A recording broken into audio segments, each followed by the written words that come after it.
হাওয়া বার্তা চ্যানেলে আপনাদের প্রত্যেককে স্বাগত জানাচ্ছি। নিম্নচাপ ক্রমান্বয়ে সরছে এবং আগামী 12 ঘন্টার মধ্যে সেটা অতি গভীর নিম্নচাপ থেকে গভীর নিম্নচাপের আকারে পরিণত হতে পারে।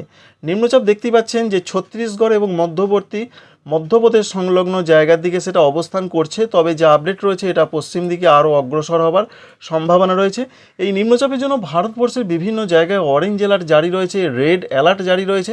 বিশেষ করে তেলেঙ্গানা সঙ্গে মধ্য মহারাষ্ট্র, মারাঠাওয়াড়া এই জায়গাগুলোতে বৃষ্টিতে প্রচণ্ডভাবে বিপর্যস্ত হচ্ছে। সঙ্গে আরও যা আপডেট রয়েছে এটা গুজরাট সঙ্গে রাজস্থান এছাড়া মধ্যপ্রদেশ সংলগ্ন বেশ কিছু কিছু জায়গাতে প্রবল বৃষ্টি চলবে, সেখানে অরেঞ্জ অ্যালার্ট রয়েছে। ছত্তিশগড়ও অরেঞ্জ অ্যালার্ট জারি রয়েছে, প্রচণ্ড বৃষ্টির পূর্বাভাস রয়েছে।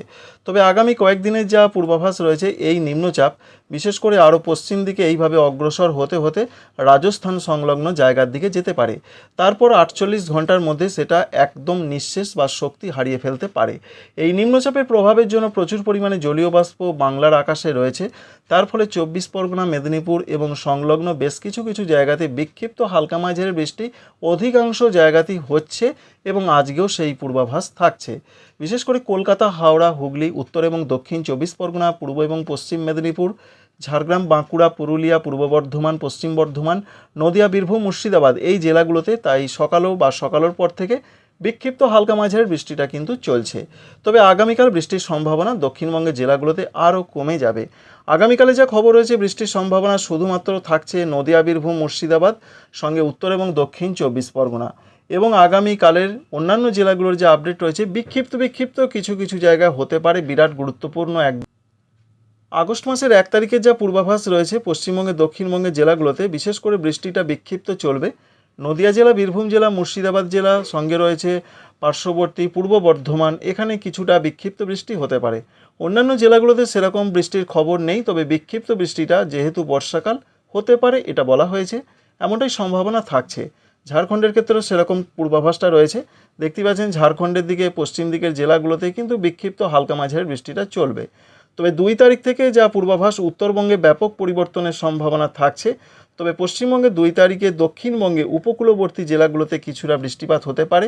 সর্বত্রই যে প্রবল বৃষ্টি সেরকম নয়, তবে দক্ষিণবঙ্গের এটা বলা হয়েছে যে অনেক জায়গাতেই বৃষ্টি হবে কিন্তু সেটা হালকা মাঝারি। তবে একটা বড় পরিবর্তন দক্ষিণবঙ্গে আসছে 4 তারিখ থেকে। 4 তারিখ থেকে ব্যাপক বৃষ্টির সম্ভাবনা রয়েছে দক্ষিণবঙ্গের প্রত্যেকটা জেলার দিকে। অধিকাংশ জেলাতেই মাঝারি বৃষ্টি হতে পারে, দু এক জায়গা ভারী হতে পারে। বীরভূম, মুর্শিদাবাদ সঙ্গে রয়েছে নদিয়া, সঙ্গে রয়েছে পূর্ব বর্ধমান, 24 পরগনা, হুগলি এই জেলাগুলোর দিকে সম্ভাবনা থাকছে। তাই 4 তারিখ থেকে দক্ষিণবঙ্গে আবার কিছুটা বৃষ্টি ফিরছে। 5 তারিখের দিকেও সেরকম পূর্বাভাসটা রয়েছে পশ্চিমবঙ্গের দক্ষিণবঙ্গের জেলাগুলোতে। 4-5 তারিখে বেশ কিছুটা বৃষ্টি হতে পারে। 6 তারিখের দিকেও বিক্ষিপ্ত বৃষ্টি চলবে, পশ্চিম দিকের জেলাগুলোতে সম্ভাবনা বেশি। 7 তারিখের পর 8 তারিখ থেকে বৃষ্টির সম্ভাবনা ধীরে ধীরে বাড়তে থাকবে, কারণ নতুন করে নিম্নচাপ, যার ফলে 10 তারিখের পর বৃষ্টিটা আরও বেড়ে যাবে দক্ষিণবঙ্গের জেলাগুলোতে। তো 9 তারিখের দিকে নতুন নিম্নচাপের জন্য পশ্চিমবঙ্গের দক্ষিণবঙ্গের প্রত্যেকটা জেলার অধিকাংশ জায়গাতেই বৃষ্টি হবে, সঙ্গে ঝাড়খণ্ডের ক্ষেত্রেও সেই পূর্বাভাস যেটা আমরা লক্ষ্য করতে পারছি। অন্যদিকে 10 তারিখ এবং 11 তারিখের দিকের যা খবর রয়েছে নিম্নচাপ আবার নতুন করে আসতে পারে, যার ফলে এই সম্ভাবনা রয়েছে 11 তারিখ থেকে বাংলাদেশের দক্ষিণাঞ্চল এবং সঙ্গে পশ্চিমবঙ্গের প্রত্যেকটা জেলার দিকে বৃষ্টি বাড়বে। এমনই সম্ভাবনা, অবশ্যই সেটা আপনাদের দেখিয়ে দিচ্ছি। নিম্নচাপের জন্য এমনটা হতে পারে খুলনা, বরিশাল, চট্টগ্রাম, শ্যামনগর এই সমস্ত বাংলাদেশের জায়গাগুলোতে ব্যাপক বৃষ্টি হবে। সঙ্গে পশ্চিমবঙ্গের ক্ষেত্রে 24 পরগনা, কলকাতা, হাওড়া, হুগলি, মেদিনীপুর, ঝাড়গ্রাম এই জেলাগুলোতে ব্যাপক বৃষ্টি বাদ যাবে না। বর্ধমান, নদিয়া, বীরভূম, মুর্শিদাবাদ, বাঁকুড়া, পুরুলিয়া এই জেলাগুলোর দিকেও ব্যাপক বৃষ্টি না হলেও মাঝারি ধরনের বৃষ্টি হতে পারে। তাই নতুন নিম্নচাপের জন্য আবার কিছুটা আশার বাণী শোনাচ্ছেন বিভিন্ন অনলাইন মডেল, সেখান থেকে এটা আমরা জানাচ্ছি আপনাদের যে আবার বৃষ্টি হতে পারে। তো 12 তারিখের দিকে বিশেষ করে 11-12 তারিখের দিকে দক্ষিণবঙ্গে ব্যাপক বৃষ্টির চান্স রয়েছে। 13 তারিখের দিকে সেই বৃষ্টি আস্তে আস্তে পশ্চিম দিকে এগিয়ে যাবে, কারণ নিম্নচাপটা আস্তে আস্তে দেখতে পাচ্ছেন পশ্চিম এবং উত্তর পশ্চিমে যাবে, যার ফলে ঝাড়খণ্ডে বৃষ্টি বাড়বে, পশ্চিমবঙ্গের পশ্চিম দিকে জেলাগুলোতে বৃষ্টি বাড়বে। উত্তরবঙ্গের জন্য যা পূর্বাভাস উত্তরবঙ্গে ব্যাপক বৃষ্টি শুরু হয়েছে, সেই সম্ভাবনা আজকেও রয়েছে। আগামীকাল থেকে আরও বৃষ্টি, 4 তারিখ থেকে অতি প্রবল বৃষ্টি উত্তরবঙ্গের জেলাগুলোতে থাকছে। তো যেটা আমরা লক্ষ্য করতে পারছি সেটা আপনাদের দেখাচ্ছি। দার্জিলিং, কালিম্পং, জলপাইগুড়ি, কুচবিহার, আলিপুরদুয়ার মাঝারি বৃষ্টি অধিকাংশ জায়গায়, উত্তর দিনাজপুরে মাঝারি, দক্ষিণ দিনাজপুর, মালদহতে কিছু কিছু জায়গায় হালকা মাঝারি বৃষ্টিটা চলবে। তবে এই বৃষ্টি কিন্তু বাড়ছে আস্তে আস্তে। 31 তারিখ, 1 তারিখের দিকে আরও বাড়তে চলেছে। 2 তারিখের দিকে উত্তরবঙ্গের জেলাগুলোতে আরও বাড়বে, তবে জলপাইগুড়ি, আলিপুরদুয়ার, কুচবিহারে ভারী থেকে অতি ভারী বৃষ্টিটা থাকছে। উল্লেখযোগ্যভাবে বৃষ্টি কিন্তু বাড়ছে উত্তরবঙ্গের জেলাগুলোতে 3 তারিখ থেকে।